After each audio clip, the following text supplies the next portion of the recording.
गांव में रात के समय ठंडी ठंडी हवा चल रही थी और उन हवाओं के साथ तरह तरह की भयानक और डरावनी आवाजें आ रही थी। वहीं उस गांव में एक बड़े से खेत में एक भूत फसल काट रहा था और उसकी चुड़ैल बेटी वहीं बैठी थी। भूत की चुड़ैल बेटी बोलती है, पापा मुझे बहुत प्यास लग रही है। मैं यहाँ बैठे बैठे बहुत थक गई हूँ। बेटा वैसे भूख तो मुझे भी लग रही है। ऐसा करता हूँ, थोड़ी देर इंतजार करता हूँ।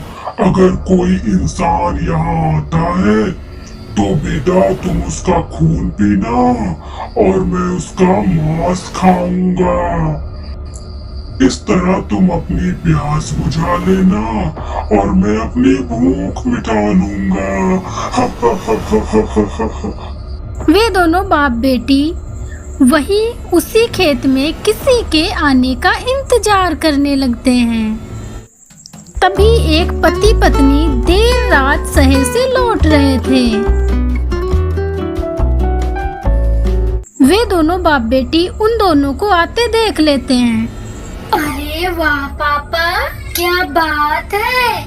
आज तो मेरा मनपसंद बकरा खुद चलकर हमारे पास आया है। पापा आज तो पार्टी होगी। वे दोनों पति पत्नी मजे से रोमांटिक बातें करते हुए जा रहे थे। पहले कभी, हाँ पहले कभी न मेरा हाल ऐसा हुआ। मेरी नींद गई, चैन खोने लगा, कुछ तो होने लगा, हाँ कुछ तो होने लगा। तभी अचानक से भूत और उसकी चुड़ैल बेटी उन दोनों के सामने आ जाते हैं। वे दोनों बहुत डर जाते हैं। अरे ये भूत और चुड़ैल।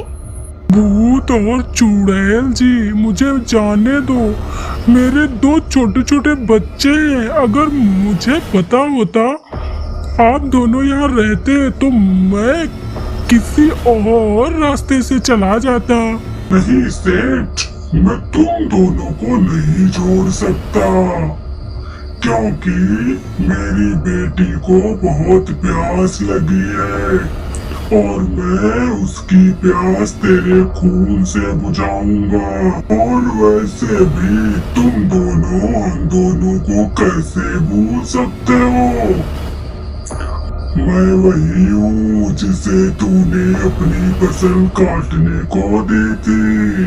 और सेठानी मैं वही हूँ जिससे सारा दिन घर का काम कराती थी और पैसे मांगने पर मुझे मारती थी। भूत सेठ को और उसकी चुड़ैल बेटी सेठानी को मार देती है।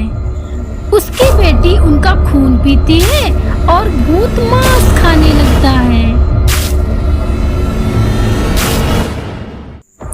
भूत फिर से फसल काटने लगता है और उसकी चुड़ैल बेटी वहीं बैठ जाती है। बेटी अब सुबह होने वाली है, चलो जल्दी से यहाँ से गायब हो जाते हैं, नहीं तो सभी गांव वालों को पता चलेगा तो वो हमें यहाँ रहने नहीं देंगे। सुबह होने से पहले ही वो दोनों वहाँ से गायब हो जाते हैं।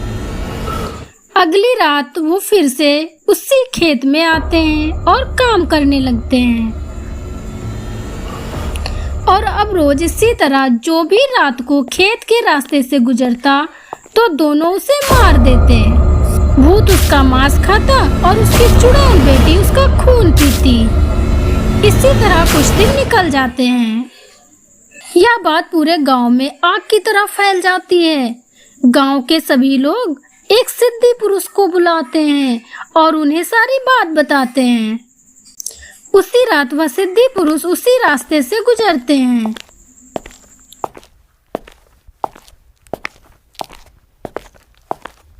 तभी भूत और उसकी चुड़ैल बेटी आ जाते हैं। जैसे ही भूत उस सिद्धि पुरुष को मारने जाता है तभी वह सिद्धि पुरुष अपने मंत्रों से उसे रोक देता है। तू कौन है और तेरे पास ये शक्ति भी है? मैं एक सिद्धि पुरुष हूँ। ये शक्ति मुझे तप करने से मिली है। तुम दोनों गांव के इंसानों को क्यों मारते हो? तुम दोनों मुझे सच बताओ, इन गांव वालों ने तुम्हारा क्या बिगाड़ा है? कुछ दिनों पहले की बात है। मैं और मेरी बेटी, हम दोनों बहुत गरीब थे।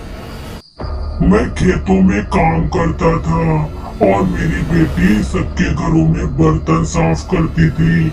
ऐसे ही हम दोनों किसी तरह गुजर बसर करते थे। एक दिन मैं खेत में काम कर रहा था, तभी खेत का मालिक सेठ आता है और मुझसे बोलता है, आज मौसम बहुत खराब है, तुझे आज रात भर मेरी फसल काटनी होगी। अगर तू फसल नहीं काटेगा तो मैं तुझे पैसे नहीं दूंगा। और मुझे पता है तू और तेरी बेटी कई दिनों से भूखे हो। तेरी बेटी भूख से तड़प तड़प कर मर जाएगी। मुझे मजबूर होकर फसल काटनी पड़ी।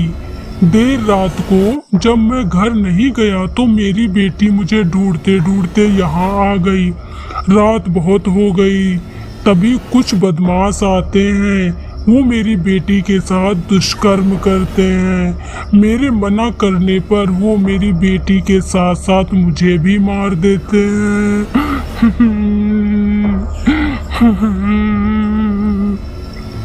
और हाँ, मैंने उस सेठ और सेठानी को मारकर बदला तो ले लिया है, लेकिन अब हम यहाँ से कहीं नहीं जाएंगे। तुम दोनों के साथ बहुत गलत हुआ है, लेकिन तुम दोनों ऐसे कब तक इंसानों को मारते रहोगे? मुझे तुम दोनों को मुक्ति देनी चाहिए। ऐसे बोलते ही वह तांत्रिक अपने मंत्रों से उन्हें जला देता है। उन दोनों